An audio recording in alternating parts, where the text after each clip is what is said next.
Welcome everyone. How's everybody doing out there in YouTube land? You are in Momma Jo's kitchen. And if you're a returning viewer, I thank you so much. So, what I'm making today, folks, you have to have plenty of time to do this dish.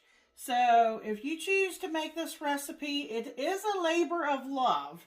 And the reason why I say that is, by the time you get all the ingredients that you need and get everything prepped, and it takes time in the oven, to braise. So what are we making today? We are making Osso Buco.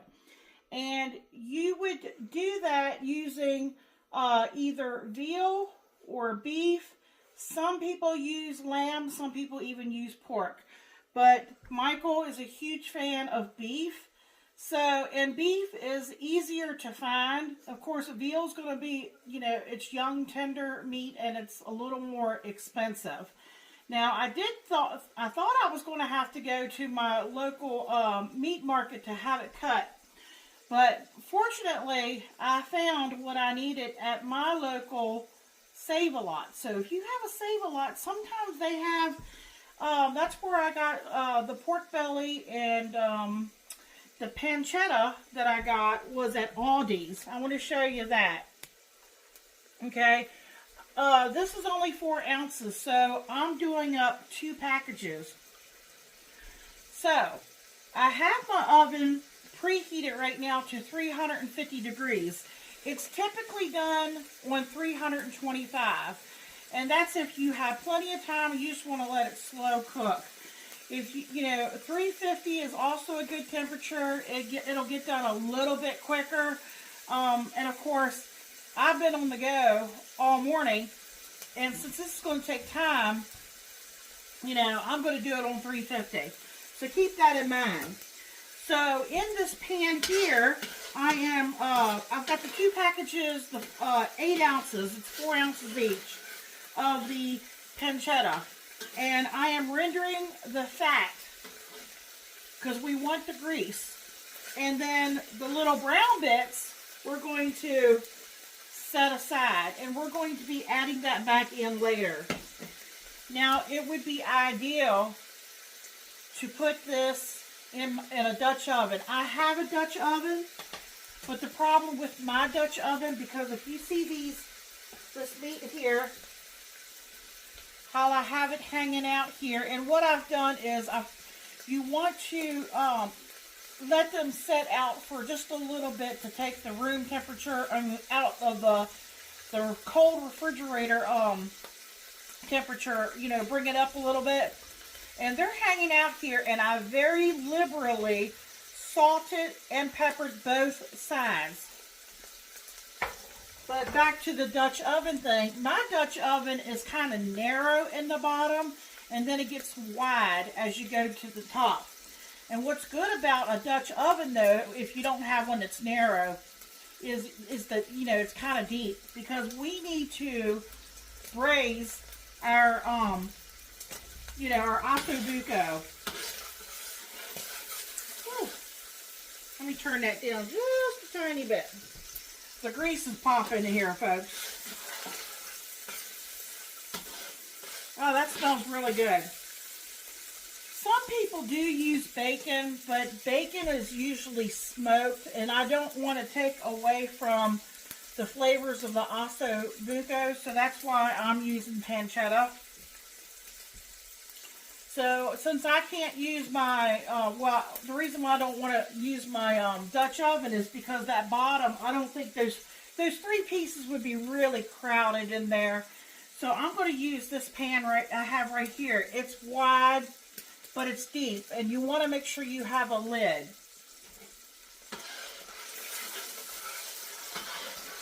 Okay, so you have steps to this. You have, of course, the browning. We have to sear our meat. After we sear our meat, we have to saute our vegetables. We have to deglaze our pan. And then when we get everything together, it'll braise in the oven. And that takes, the longer you let it cook, the more tender it's going to be. So it's going to take anywhere from 2 2.5 to 3 hours. And that's really up to you how long you want to leave it in there.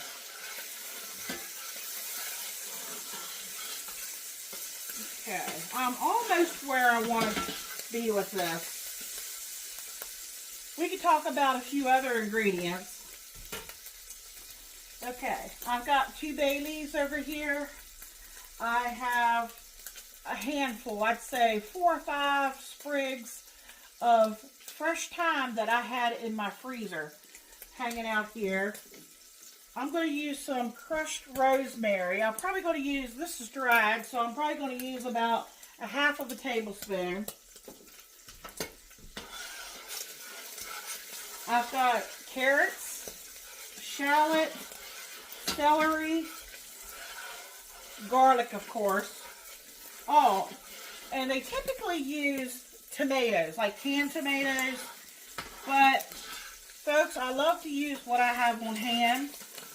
And Michael's not a huge tomato fan, but he's starting to come around to it. So I'm going to use those sun-dried tomatoes that I had left over from a previous recipe. I had opened them up. And then I've got a little bit of tomato paste. I'm going light on the tomato paste. If you really like a tomato flavor, maybe add more. I'm only using a tablespoon. You're going to need some beef stock. Beef stock is preferable over beef broth. If you don't want to use beef, you can use chicken broth. Also, you're going to need just some plain all-purpose flour for dredging our meat in. It's starting to smoke up in here a little bit. And I'm going to use here, this is the last bottle I have, Sutter Homes Sauvignon Blanc white wine to deglaze the pan. Okay, since we're smoking up here, I'll tell you what I'm going to do. Now, I want that grease that's in this pan, folks. I'm going to scrape all this down here. Then you need to make a gremlata. What is that? That's Italian for where you take parsley, preferably Italian parsley. I just bought store-bought parsley. It's already chopped. See what I'm doing? I'm taking this out and setting it back here. You need 1 lemon, the rind of 1 lemon, and use a very fine grater. And so you want to make sure when you go to take the rind off, you only take the very top layer. You don't want to get down into the white part or it'll become bitter. You don't want a bitter tasting gremlata. And then you're going to need some garlic for that also. I think I used 2 cloves of garlic. Okay, I'm just trying to get most of this meat out. There's a few little bits in there, it'll be okay. Okay. All right, my hands are clean. What I'm going to do is I'm going to get this dredged. Whew, and I'm going to get it in here. So, really just put it down in that flour. And you can dust all sides of it if you want. I have about a half a cup of flour, I think, in here. I only have 3 pieces. So if you do more than 3 pieces, you might need more flour. See? Just like that. Give it a nice little covering and set it in your pan. Well, I thought my pan was hotter than that. Okay. Yeah, make sure your pan and your oil is hot.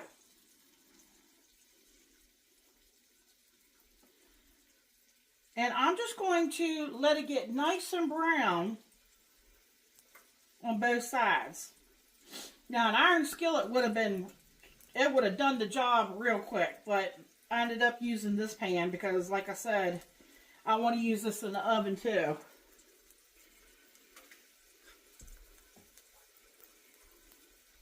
I think half a cup is going to be plenty for me, with a little left over.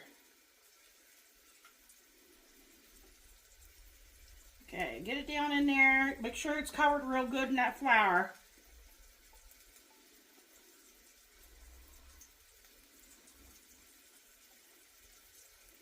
Okay, just like that, see? Okay, do not even attempt to try to turn that until you think it's good and brown. Okay? Okay. Now see, I have flour left over, so that's plenty for those three. That one piece is huge. The other two pieces are smaller. I'm going to wash my hands real quick.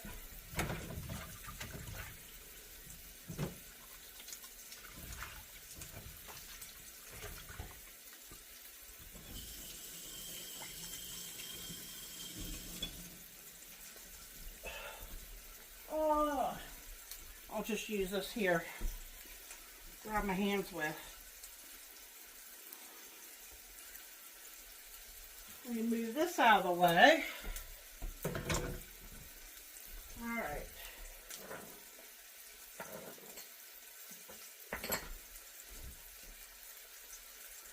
I'm going to just show you. There's the zest of one lemon. Oh, I think I already put it in the sink. And see how I just like, you know, you don't want to go down into that white part, but take as much off of that as you can. And of course, you know, save your lemon and put it in your tea, or sometimes I put it in ice cubes, you know, trays, and then put it in a bag. And then when I need lemon juice, I have fresh lemon juice.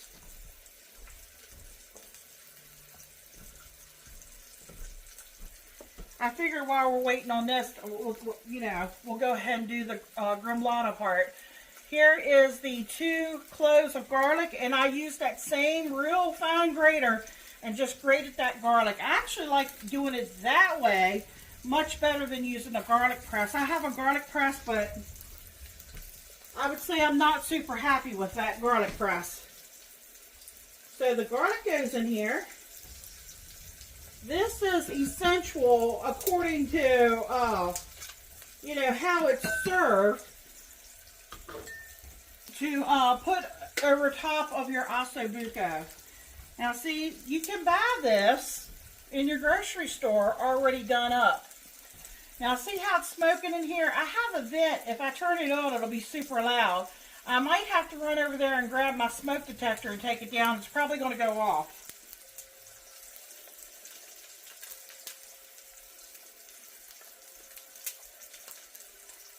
Like it's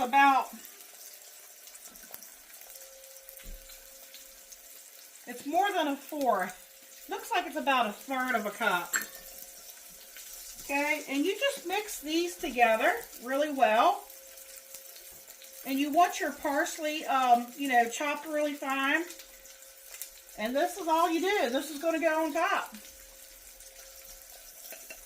It smells really good.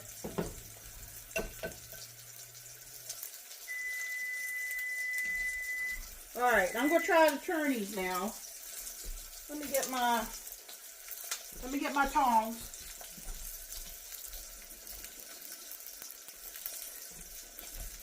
I have a pot rack over there, folks. There.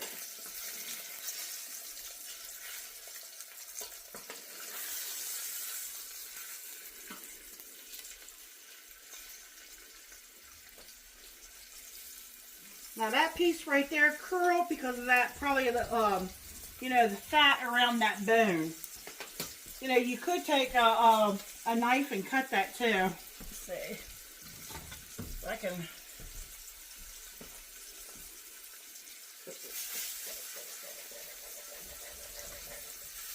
There you go. Kind of open that up a little bit.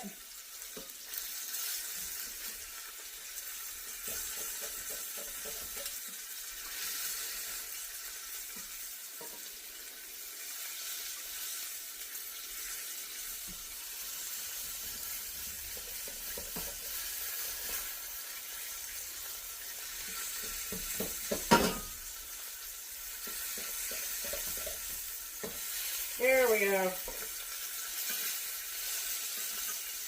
Okay, see, I just opened that up. I got a little bit here too. If that bothers you, you don't have to do that. There we go. Let me go over here and grab my smoke detector. I have a feeling it's going to go off.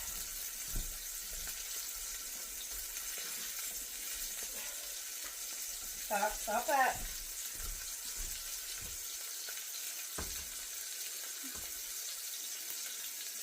Okay, so it looks like I'm going to have plenty of grease in there for my sauteing my vegetables. I'm going to grab another plate or platter, or sometimes I'll use I'll show you. I'll just grab a little baking sheet and I'll set it right here, and I'll temporarily take that meat out while we get the vegetables sauteed.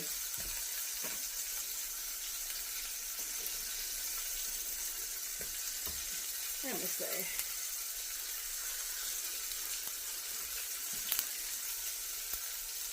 Okay, that one looks like it's got a nice little sear on it. Let me check this one.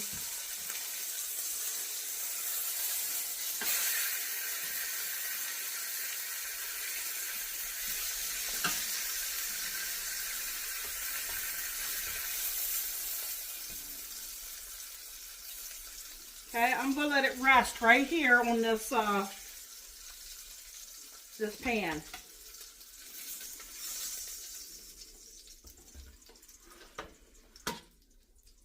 Here's what it's looking like.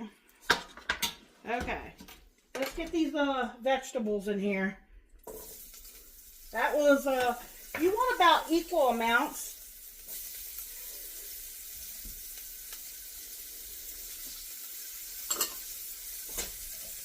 So that was a shallot, a carrot. I think it was one carrot, so like one large carrot, one large celery. Okay, now I'm going to hold off on the garlic. I don't want to put that in just yet. Now all those crusty bits on the bottom, you want that. That is going to make all that flavor you want to keep in your pan. Now, if I wasn't videoing, I would turn on my vent over here and it wouldn't be smoky in here. Let me see if I turn this fan on. It might help a little bit.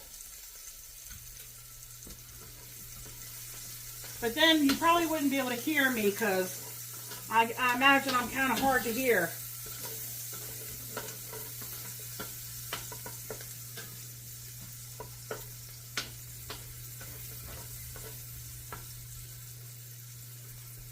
Now, we don't have to saute them to death because they're going to slow cook, you know, with meat in the oven.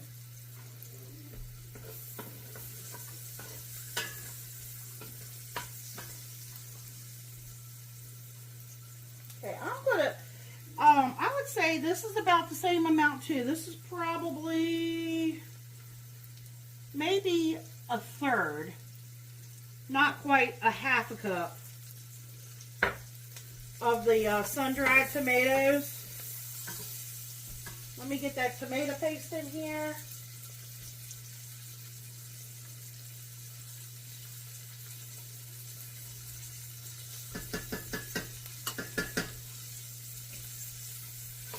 Garlic's getting ready to go in. I'm just trying to keep an eye on it. I don't want to burn my garlic. Woo, I wish y'all could smell this. It smells really good.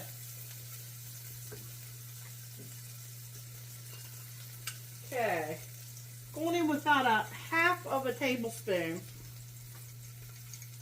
of the dried rosemary.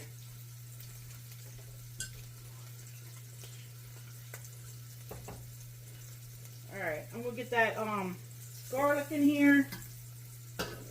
There.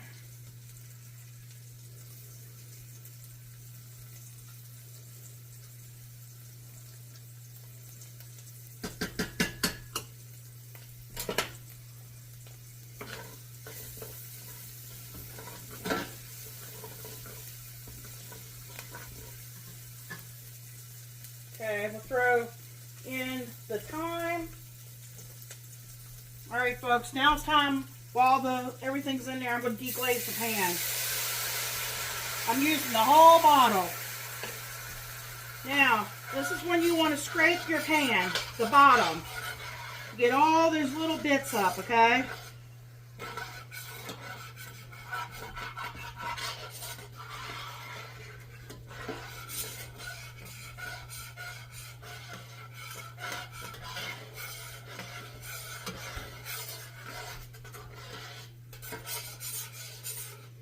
Okay. And then you know, let it boil for a few to kind of cook off the alcohol. That might seem like a lot, but this is really not that much. If I had to guess, there might be a cup here. I don't know if it tells me how many ounces is on here or not. It's 187 milliliters. Okay, so I still got the bay leaves. Okay.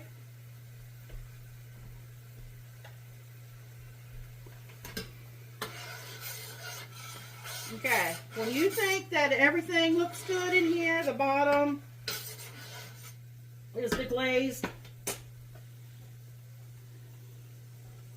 I thought I already had this open. I guess I didn't have it open, folks.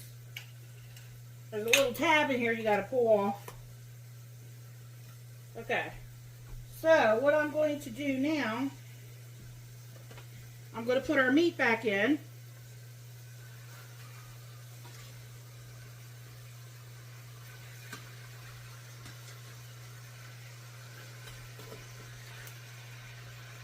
So any juices in, you know, from setting, put all of that in there.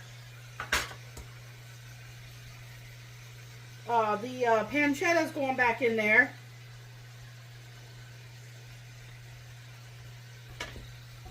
And then we're going to pour this broth.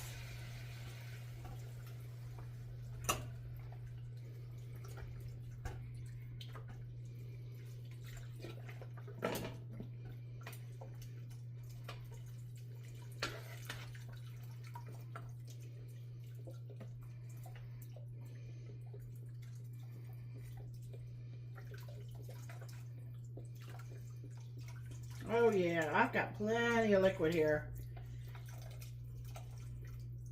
I won't have to worry about it going dry on us. I probably could have gotten away with, I'm trying to think how many cups this is. I think this is 4. No, that was 6 cups. 4 cups would have been perfect. I didn't realize this was 6 cups. So I just kept pouring. So if you're only doing about 3 and you got a pan like this, I would go with 4 cups. That's more than enough. So we're going to have some broth left over, but you know what? You can take that broth and you can strain it, and you know, you could use that as excellent stock for something else. All right, now we got to get those well, I just lost the bay leaf. Let me grab another one over here.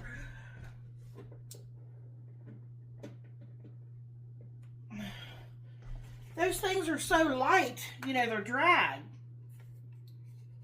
I'll just throw another one in here. All right, I'm going to make sure it's submerged because I want it to do its job. Okay, they got the Grimblot over there. Okay, the oven's nice and hot. I have a lid. Okay. All right, let's get her in the oven. See if the handles are hot. Now.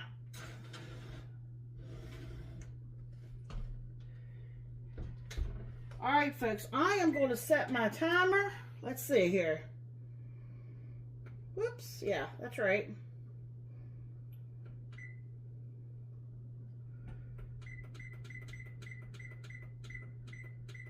Okay, I've got mine set for 2 hours. I'll come back and see how it's looking in 2 hours. I already have the topping ready. And what can we serve this with? I think I'm going to serve up, because they typically serve it with risotto. And I do have some of that, but I think I'm going to use polenta. I have some polenta, and I'm going to make it creamy and serve him some polenta either on the side, you know, or over top of the polenta. This would be good on mashed potatoes. Whatever you think would be good with this. And you all hang in there. I'll show you the final results. And my husband, as soon as he gets home, it'll be a few, maybe seconds or minutes for you all. It'll be a couple hours for me. Okay, I hope you all really enjoyed this video. Like I said, this is not for the new beginner cook. Maybe this would be more of an intermediate, you know. I wouldn't say it's the hardest thing to do. It's just planning. It's time consuming, and you got a little bit of prep involved, but it's one of those things you might want to treat, you know, yourself or your family to on special occasion, you know, especially with the cost of meat and everything. All right, folks, I hope you all enjoyed this video. If you liked it, please give me a like, and I love to hear from you all. Please comment, let me know what you think. And if you haven't already, subscribe. Please subscribe, and that way you'll get all my content that I upload. It's totally free for you all. And if you share my videos, that really helps me out a lot. Okay, everybody, I hope you all have a wonderful and a blessed day.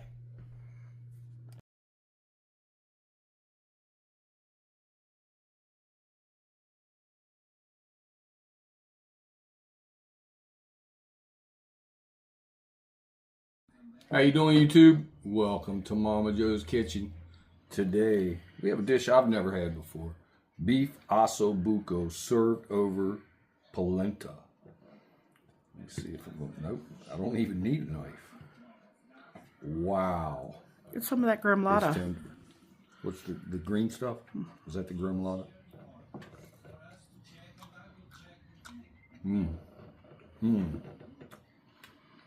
Oh wow. That beef is so tender. The polenta adds to it. And what's the green stuff called again? Gremlata. Gremlata. Gremlata.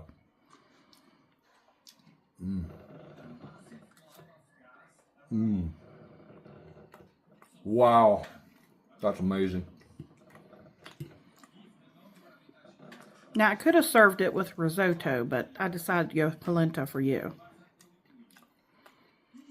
Good thing. That's awesome.